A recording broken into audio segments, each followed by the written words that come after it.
Ja tam się dopiero dowiedziałam, że są ludzie, którzy zabijają dla przyjemności. I ten śmiech ich się do końca życia będę pamiętać. Oni się śmieli, tak rechotali. Śmieli się z tego, co robią.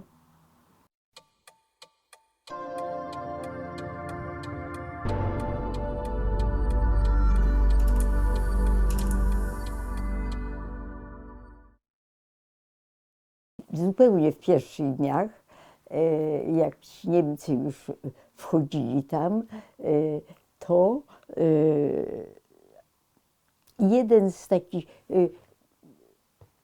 dowódców to się zatrzymał we dworze, tak?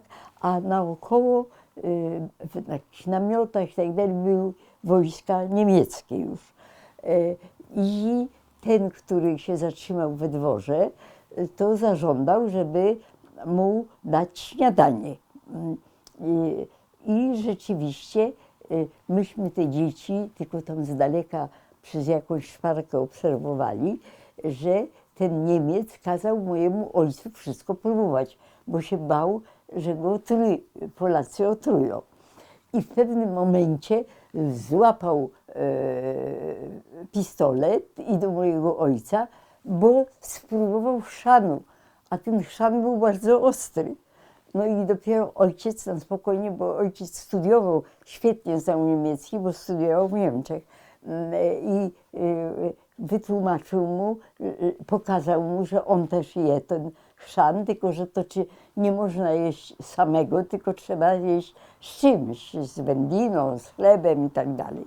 No i nie zastrzelił tego mojego ojca. Potem zamieszkał Niemiec już tam i nas zepchnął tylko do 2 najmniejszych pokoi. Niemcy po prostu tych właścicieli majątków zabierali na ogół do Mauthausen, Gusen, do różnych tych obozów. Ten Niemiec się przeprowadził od nas potem w gminie tam sobie miał, bo tam były, no i inni Niemcy też tam mieszkali, a jedna z nauczycielek ze szkoły tej, była zatrudniona, bo też znała niemiecki, była zatrudniona jako sprzątaczka. No i ona podglądała i w pewnym momencie ona zawiadomiła mojego ojca, że w najbliższym tygodniu już i on będzie zabrany do obozu. I wtedy ojciec, zabierając tego mojego najstarszego brata i najstarszą siostrę, przeszli przez zieloną granicę do generalnej guberni, czyli uciekli. Ale moja mama z tym młodszym rodzeństwem, to znaczy ze mną jeszcze z tymi 2 młodszymi siostrami, myśmy zostały. Niemiec, który przyjechał i się zorientował, że nie ma tego mojego starszego rodzeństwa i nie ma ojca, to wtedy już zbił pejczem moją mamę. No. I był tak wściekły, że tym pejczem na przykład potłukł, taki był w Turowie duży rzeźbiony krzyż, taki stojący, tu też to rozdeptał, obrazy jakieś potłukł i pozrzucał na podłogę. No jednym słowem, że wtedy się zaczęło bardzo źle dziać. Myśmy byli bardzo przygotowani na najstraszniejsze rzeczy, bo taka resztówka była koło Szykos. O Jezu, nie pamiętam w tej chwili nazwiska, ale zaraz sobie przypomnę. I tam mieszkało takie młode małżeństwo z dziećmi i on bez pozwolenia ubił jedną świnię na potrzeby tego swojego domu i swoich dzieci. Powiesili tego pana za to, że tą świnię zabił. W 1941 roku to już nie było ojca i rodzeństwa, a nas wysiedlili, ale wtedy właśnie znalazłyśmy się z mamą w Działdowie, w tym obozie Soldau po niemiecku. Przyjechali i kazali nam się ubrać i wolno było, tylko mama miała przygotowane już takie jakieś pakunki z jedzeniem, z ubraniem, bo spodziewała się tego i tymi podwodami zabrali nas do Blichowa. To był kościół i w tym kościele tam zbierali tych, których wysiedlali i tam pamiętam Niemiec, który tam pilnował tych zbieranych ludzi, to już on też podeptał Najświętszy Sakrament butami, tak, wyrzucił i podeptał. I tam żeśmy czekali i tam też dowieźli tego księdza biskupa z Płocka. I potem na jednym odkrytej ciężarówce jechaliśmy właśnie z tym księdzem biskupem nowowiejskim.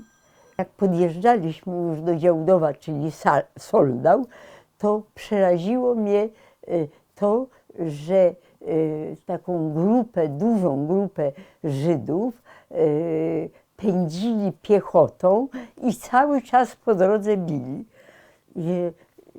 Takie niepotrzebne zadawanie bólu, ale ja to niepotrzebne zadawanie bólu bardzo często u Niemców obserwowałam i to było dla mnie takie bardzo trudne do zrozumienia,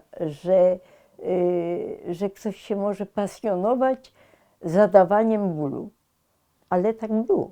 Zapisują nas, odbierają biżuterię, ale mama była uprzedzona i biżuterię już na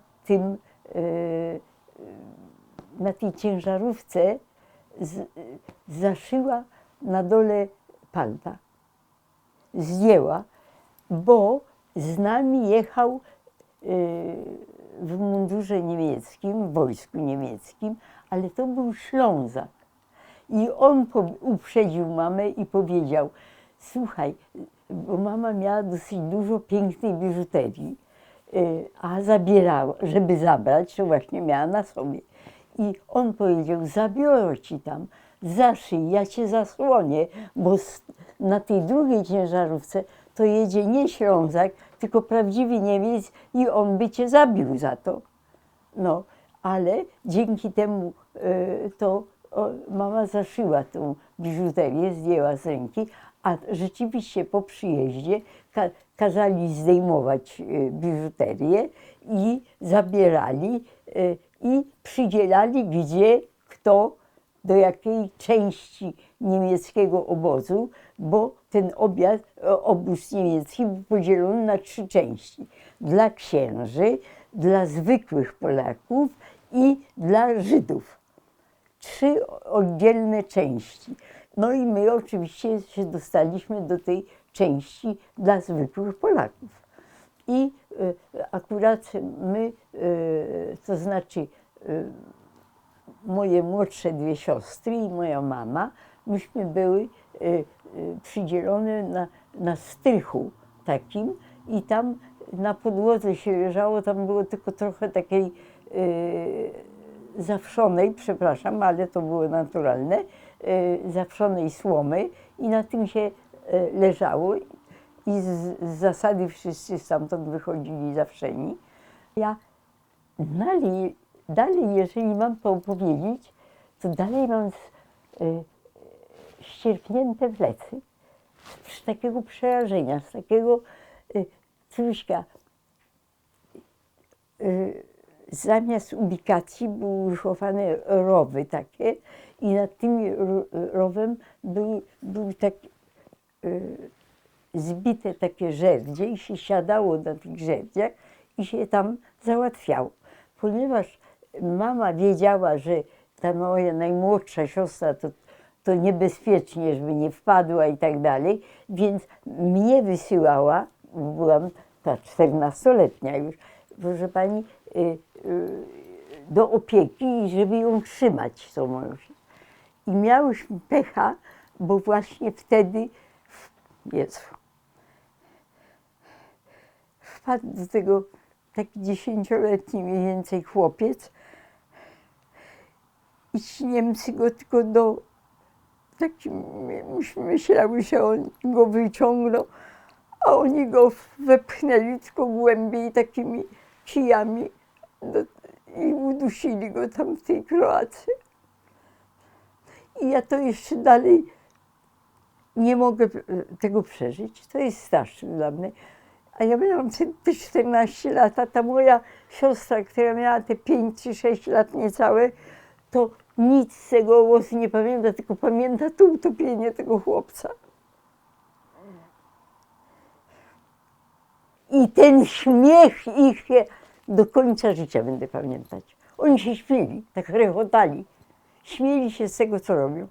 Jak się szło do tej ubikacji naszej dla Polaków, to widziałam bramę do części żydowskiej.